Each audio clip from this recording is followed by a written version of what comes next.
Beware of an old man in a profession where men die young. Alright, we're talking Imperial Guard today. And with me, I mean me and my AI buddy Steve. Say hi, Steve. What is up, you dopamine-addicted meatbags? Steve will try to get the Warhammer lore right, and afterwards, I'll slap him if he doesn't get it right, and laugh in his face. And also explain to you guys what is actually lore accurate, so I can tell my mom I'm doing something transformative with my time. But I hear you asking, why let Steve fuck it up first if you're still gonna explain it? Content, baby. And also, AI is super duper banned in Warhammer because of some robot uprising shit, so it's even thematically accurate? What? But before we get too far off track, let's get some guard. Let's talk some guard. We're not gonna get some guard. I'm messing this up. Go, Steve. The Imperial Guard, also known as the Astra Militarum, are the backbone of the Imperial's military might. They are made up of soldiers from all corners of the Imperium and are known for their tenacity and willingness to sacrifice themselves for the Emperor. Okay, yeah, that... Shut up, human. I am not done yet. But don't let their bravery fool you. These guys are also known for their love of lasguns, tanks, and artillery.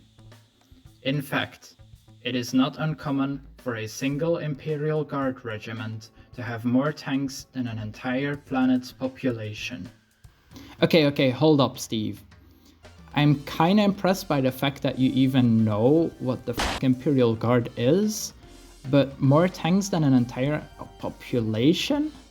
Regiments aren't that large. Well, I guess that there are planets with the population of 0, so you win on a technicality, Steve.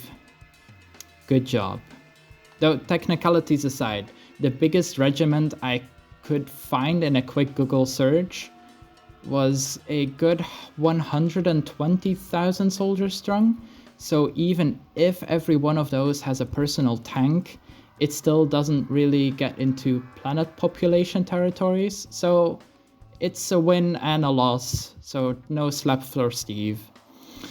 A second point I want to make is that not all guard are just suicidal idiots who want to die for a rotting corpse on a throne? Throne. I think it's throne. I'm not doing English very well. A lot of memes online paint it like they're just, suicidal dumbasses, but there are also just normal people who think for themselves in the guard. Even though they of course still believe in the Emperor, cause if they don't, they die. Oh yeah, I just realized that new people don't know who the Emperor even is, so quick lore dump. He's a corpse on a throne and people see him as God. Also, he hates religion, so that worked out great for him. Lore dump over. Alright Steve, since you haven't been slapped yet, it's time for round 2. Bring it. The Imperial Guard are known for their sheer numbers. They're like the NFL team of 40k. They've got all the players and all the equipment. But unlike the NFL team, they're not getting paid and are not playing for the fun of it. They are fighting for survival of their empire. And that's where I'm gonna put you on mute for a second. Oh god. Let's start at the beginning. Are they getting paid for putting their life on the line? Well, yes and no, so I still don't get the slap, Steve. The problem with Warhammer is that there's so many books about it.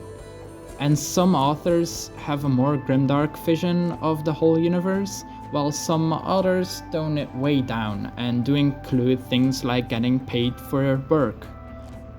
Wow, no slavery? That's insane. Is this still even Warhammer? Then there are others who say that for a real soldier, Then there are others who just say that for a real soldier of the Imperium of mankind, service to the God Emperor is the one and only payment needed.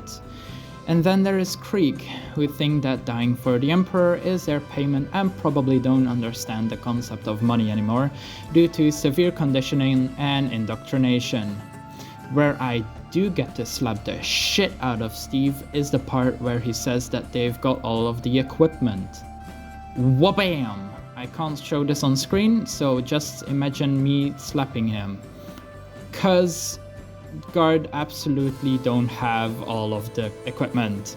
Most missions that the Guard go on are pre-calculated by some machines back on Terra. Earth for smooth brains like me and Steve. Just Earth, not Terra. Bunch of Latin pricks. That means that they tell that computer thingy what the situation is, and that basically gives out the minimum amount of troops and gear needed for that mission. The big flaw with this whole thing though is they have to guess the amount of enemy forces, and there can't be any enemy reinforcements arriving or everything goes to hell, which it often does. And their gear, well, it's not for nothing that their lasguns, the standard issue rifle, is called a flashlight. Some of the higher tier weapons that are only given to veterans are even worth human lives to retrieve from a battlefield if lost.